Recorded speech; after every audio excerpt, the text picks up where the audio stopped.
Very good morning to all my dear students. I welcome you all to digital classes. We have already begun a poem from the passing of Arthur, and today we will see the stanza wise detailed explanation of the poem.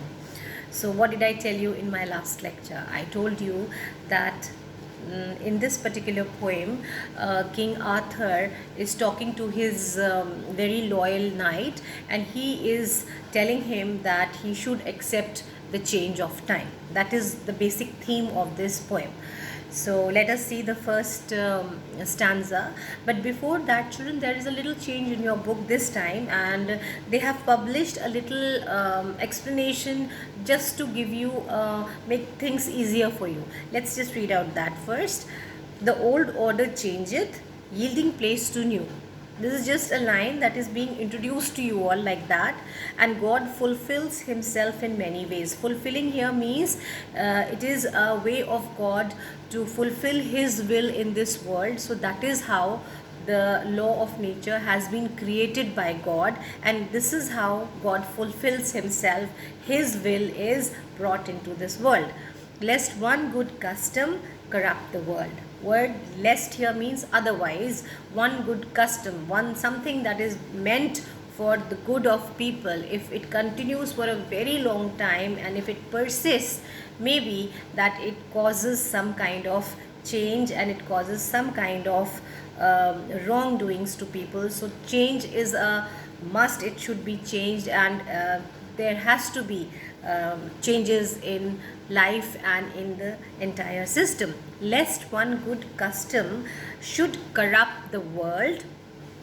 Tennyson believes in the efficacy of prayer. Strongly he is telling us, and he is repeatedly saying God is omnipresent, believe in prayer. And here he is saying he is believing in the efficacy of prayer. He says that prayer has the power to change the world. So do keep praying no matter what the situation is. So he says more things are wrought by prayer than this world dreams of. People have no idea that so many things can be brought about and so many changes can be brought about if you pray in a positive and in a good will.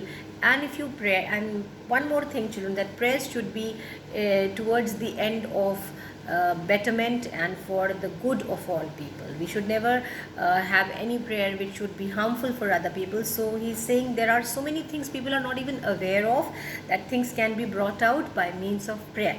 So this is a general introduction that has been given here. Let's see the first stanza of the poem. It says, "And slowly answered Arthur from the barge." Arthur here means King Arthur. We are talking about King Arthur, and as I mentioned it in my previous lecture, that this was the last battle that the king had fought.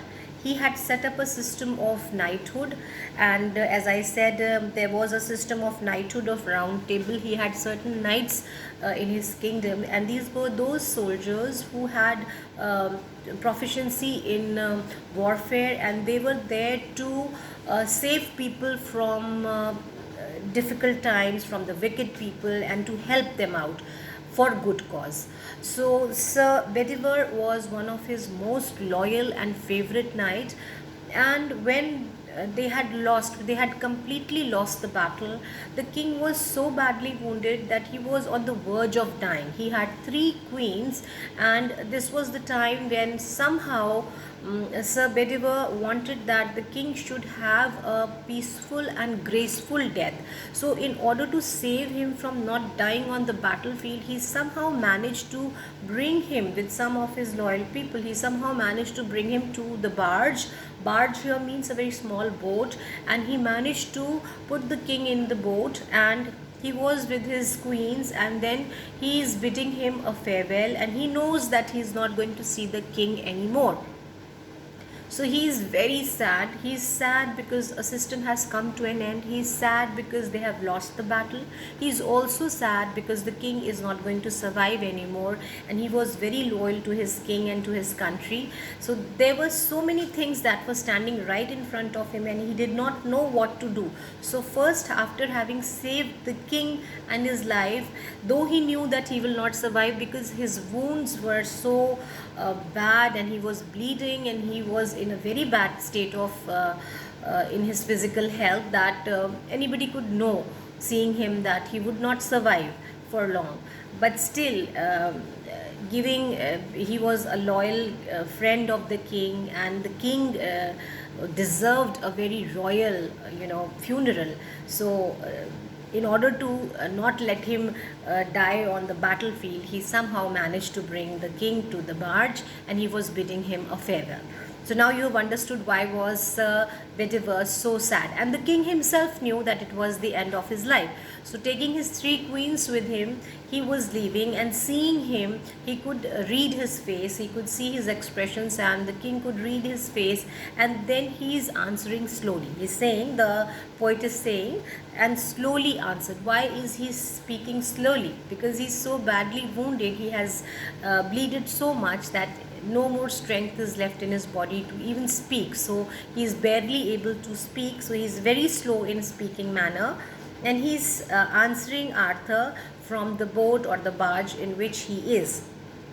The old order changeth. He's reminding him that don't forget that change is the law of nature, and the old order has to change, yielding place to new, because when the old order will be removed, new things will be implemented, new orders will be made out, and God fulfills himself in many ways. This is how God has made this life, God has made this creation. This is the system in which life prevails. That change is the order. So accept it. Don't be sad about it. Don't be sad and sorry for me. Don't be sorry for yourself. Accept this change, and lest one good custom should corrupt the world. He's saying, otherwise one good custom which is meant for the betterment of people may corrupt the world. Comfort thyself. He's saying now it is time for you to make sure that you have to comfort yourself, you have to support yourself, you have to be there for yourself, because I am not there anymore for you. So comfort yourself. He's saying thyself here means yourself. What comfort is in me? Question mark. Because the king is here in a hidden manner saying that I am almost gone, and there will very soon be a time, within no span of time, I will leave this world. So there is no comfort left in me, because I'm not in the state to comfort you. So you have to stand for yourself, you have to be there for yourself, comfort yourself. I have lived my life, and that which I have done, may God prosper. So what is he saying? Whatever I had to do in my span of life, I have done that much. Now it is time for you to make sure that you proceed ahead in your life, and don't turn back, because there is no use of turning back. You have to look ahead, and you have to proceed in your life. So this is the meaning of this particular children's stanza.